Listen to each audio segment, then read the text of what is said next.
When they came over in 1874 is when our forefathers came over from Ukraine. And they probably came on the same ship. Yeah. They might have, because the railroad helped them come and get property, and so some of them spread off for Nebraska and some for Kansas. Right.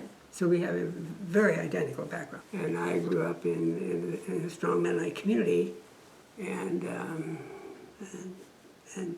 went to church and Sunday school, and developed my faith, walked through all that. It was very real to me. And then when we, going back a little bit after high school, I went to Freeman Junior College for a year.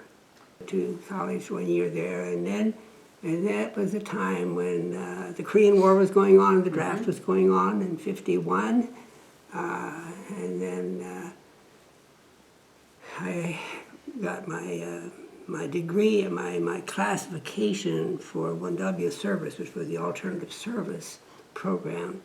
But it wasn't easy because our local draft board categorically denied that. So I had to appeal to the state, and I got my classification. And then some of my friends and we thought, well, we'll just go into service. It was for 2 years, and we weren't really authorized yet, but we thought we would go to Denver. We went to Denver, worked in the hospital for 2 years, and then they made our time retroactive. And so after 2 years, I was free. I worked as an orderly, and then I worked 8 months as a unit director under MCC, and that was there were about 200 and some 1W boys there working in hospitals at that time. And then I went to Bethel to continue my education, and that's when we, of course, got to know each other and got married. I was at the end of my junior year, and she went 2 years and got a certificate for teaching after 2 years. And taught in a one-room country school, all 8 grades. And so that was that. But then even when we were going together, they said, well, then I was going to apply to medical school. I didn't come from a medical background, but when I worked at the hospital, the nurses says, well, you really ought to go into this kind of work. And so when I went back to college, I told Dad, well, I'll probably take a pre-med course. And he thought I'd come on the farm. He was very generous. And he said, okay, what do you think?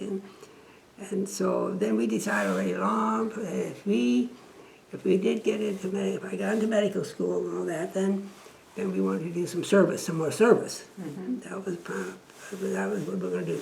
So then I got into medical school. We took a training in Kansas City and in Wichita, and then we applied for mission work as a missionary doctor. Well, Africa was a country that always needed a lot of help. So the Congo was where we thought we'd go. Well, then the rebels were killing everybody there. So they weren't sending anybody out. We were just getting pretty discouraged. And all once the mission board called, well, we have this opening in Taiwan. And Dr. Roland Brown, he's going back for more training. He's a surgeon there, and we have this opening. Well, we knew nothing about Taiwan or Chinese, so we said maybe that can work. And by that time we had 2 kids. And by the time we were ready to go, we had 3, and they were 4 years, 2 years, and 8 weeks. So we thought, well, that's not going to work. And they said, oh no, we send them out. Send them out at age. So we went to Taiwan.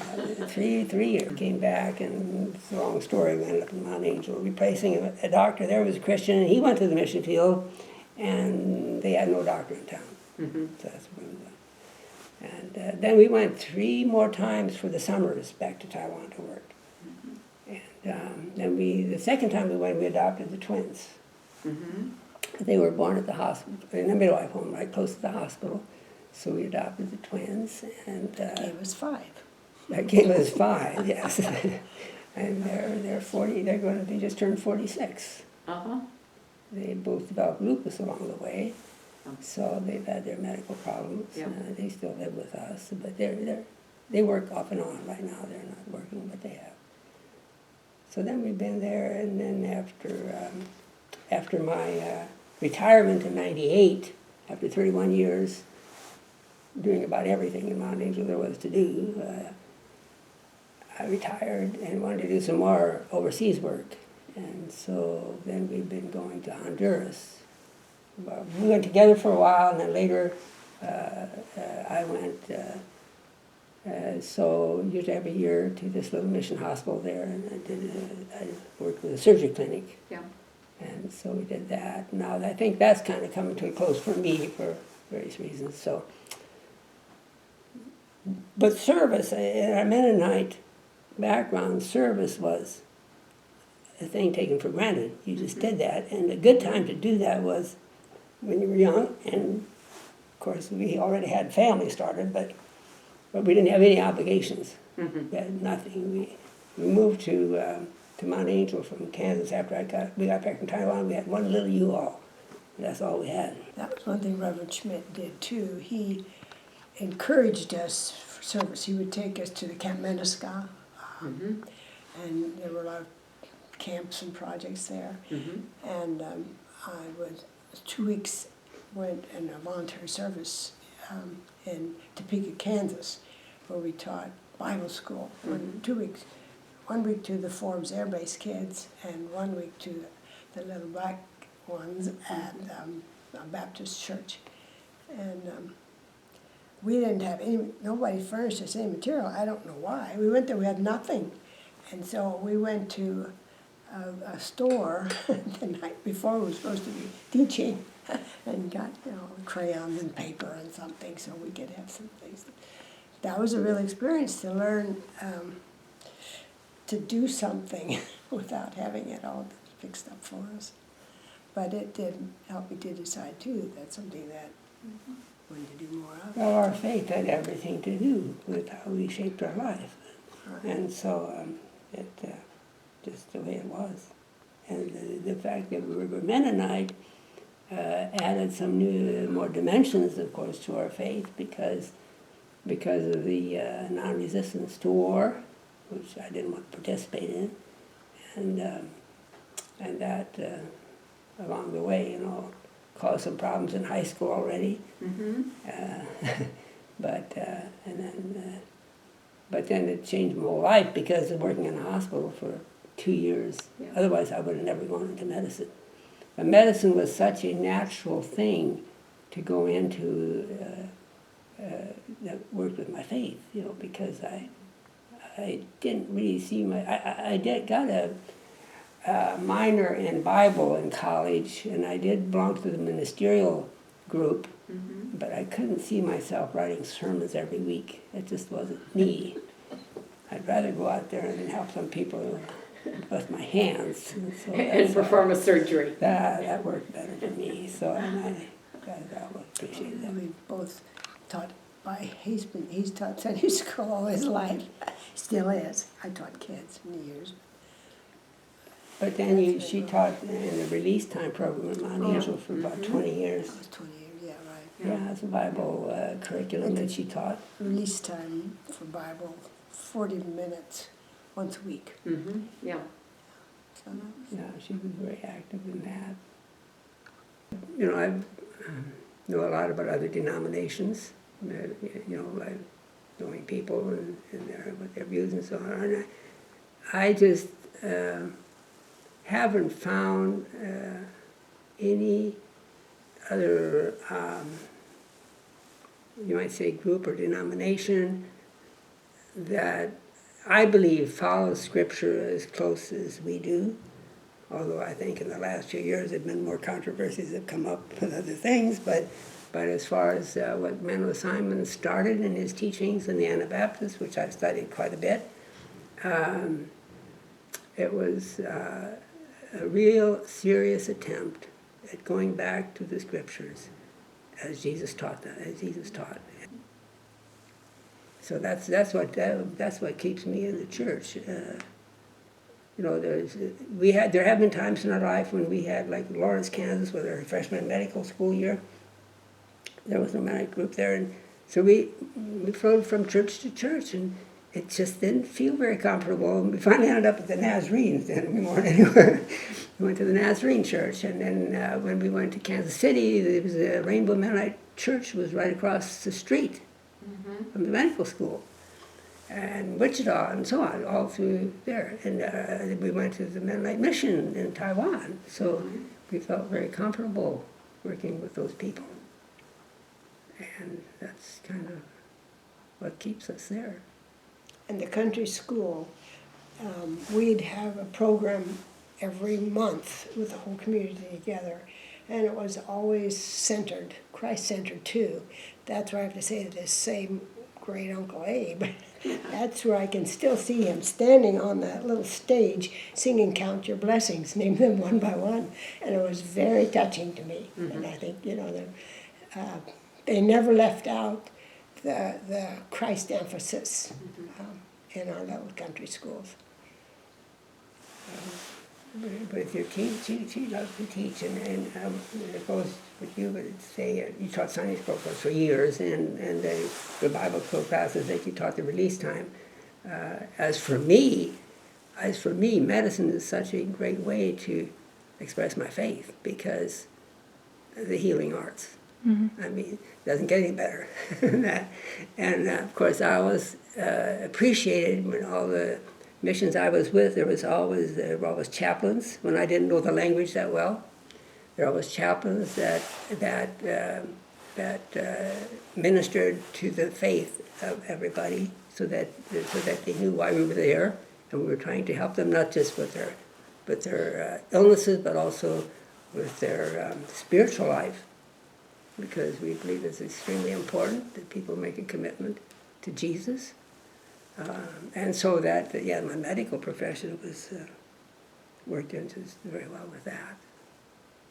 I tried often, not every time, but often, to have opportunities to ask the children if they were ready to ask Jesus into their life. And if they were, I always gave them a little Bible, and in there I wrote, just remember the day that you asked Jesus to come into your heart. And I never put my name into any of those Bibles.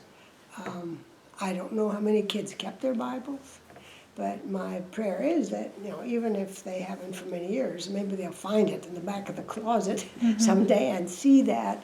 And you met a few. You met a few Yes. along the way that did make a difference. I mean, Right. their teaching.